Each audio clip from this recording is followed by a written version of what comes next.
আমি আজকে ছবি তুলতে পারবো না। ছবি তুলতে পারবো না মানে? এটা কি ফাইজলামি শুরু করছো? Is it fun? হ্যাঁ, সবকিছু রেডি হয়ে গেছে, এখন তুমি বলতেছো ছবি তুলতে পারবে না? যদি আমার আপন ভাই হইতা তাহলে না করতে পারতা।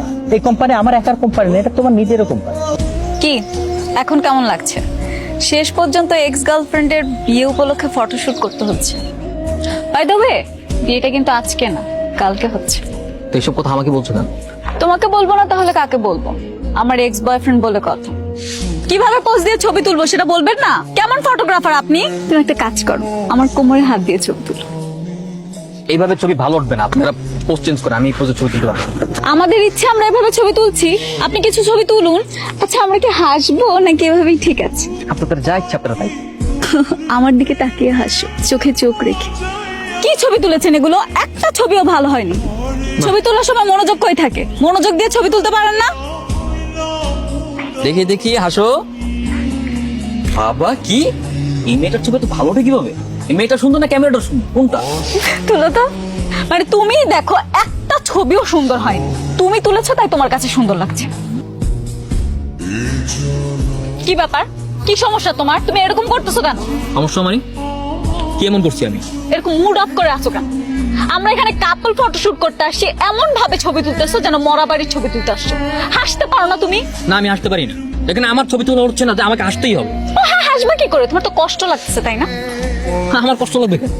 আমার কোনো কষ্ট নাই, আমি এখানে আমার প্রফেশনাল কাজে আসছি, আমার কষ্ট লাগার কি আছে এখানে?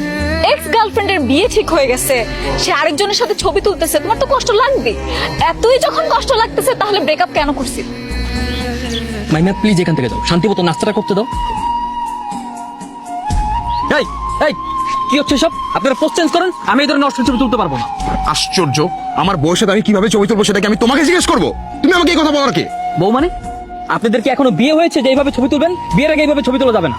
আমাদের ইচ্ছে আমরা ছবি তুলবো, আপনার ছবি তোলার দায়িত্ব, আপনি ছবি তুলুন। আপনাদের তো এখনো বিয়ে হয়নি, এমনও তো হতে পারে যে বিয়েটা হচ্ছে না, তখন এই ধরনের ছবি তোলা দায়ভার নেবে কে?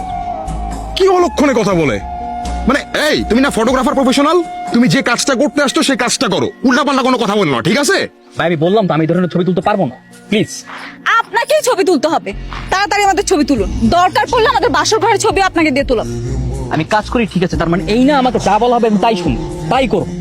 আমি এই ধরনের ছবি তুলতে পারবো না, এই ধরনের ছবি তোলা আমার রুলস আর ইথিক্সের বাইরে। আচ্ছা বুঝলাম রুলস এন্ড এথিক্স এর বাইরে, কিন্তু তোমাকে এখন আমি যেটা বলতেছি তুমি সেটাই করবা, কারণ তুমি প্রফেশনে আসছো, ঠিক আছে? করো। ভাই আপনি যতই যাই বলেন না কেন, যতই ধমক দেন না কেন, আমি পারবো না, আমি বলছি না। আমরা তুলতে চাই, এগুলো আমরা স্মৃতি হিসেবে ধরে রাখবো। কি হয়েছে স্যার? ম্যাডাম মেহেদি, তুমি তর্ক করছো কেন? তর্ক মানে? আপনার ফটোগ্রাফার উল্টাপাল্টা কথা বলতেছে, সে ছবি তুলবে না। মেহেদি, আমি লক্ষ্য করছি সকাল থেকে তুমি উল্টাপাল্টা কাজ করছো, এখন আবার বলতেছো ছবি তুলতে যাচ্ছ না কেন? ভাই তারা যেভাবে ছবি তুলতে চাচ্ছে সেভাবে ছবি তোলা সম্ভব না, আমি সেভাবে কখনো ছবি তুলিনি আর তুলবো না। তুলনায় তুলবা, যে কাজ কোনোদিন করো নাই সেটা তুমি আগ্রহ নিয়ে করবা, সেখানে তুমি বলতেছো তুমি ছবি তুলতে পারবা না। ভাই দেখেন তাড়াতাড়ি করেন, হলুদ রাত্রের বেলা, বেলা ঘুরিয়ে যাচ্ছে, এখন সময় নাই ভাই।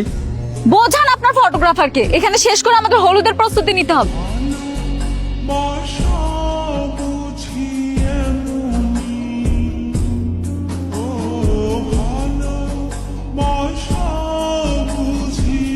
আমাদের বিয়ের সময় যখন গায়ে হলুদ হবে তখন কিন্তু আমরা অনেক মজা করবো।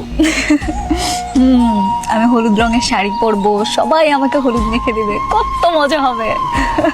ভাবতেই কেমন শান্তি লাগে। কিন্তু তুমি তো আমাকে দেখতে পারবে না। কেন কেন দেখতে পারবো না কেন?